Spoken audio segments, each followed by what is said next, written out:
ભાવનગર મહાનગરપાલિકાના કોટપા સેલ દ્વારા શાળા અને કોલેજોની આસપાસ તમાકુના થતા વેચાણને પગલે ચેકિંગ હાથ ધરવામાં આવ્યું હતું। ભાવનગર મહાનગરપાલિકાના કોટપા સેલ દ્વારા શહેરમાં શાળા કોલેજના 100 મીટરની ત્રિજ્યામાં તંબાકુ વેચતા 12 જેટલા દુકાનદારોને 200 રૂપિયા લેખે દંડ ઝીકવામાં આવ્યો હતો। આમ કુલ 2400નો દંડ વસૂલવામાં આવ્યો હતો। ત્યારે જાહેરમાં ધૂમ્રપાન કરતા 2 વ્યક્તિને 100 રૂપિયાનો દંડ ઝીકાયો હતો।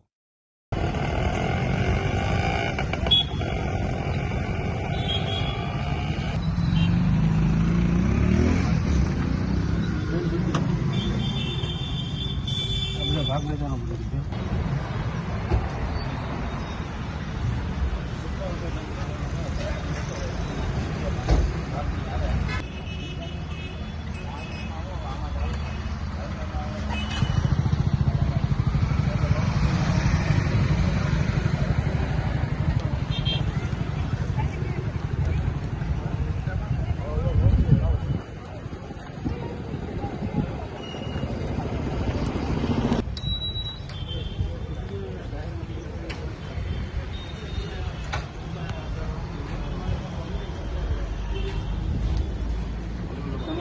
भाग ले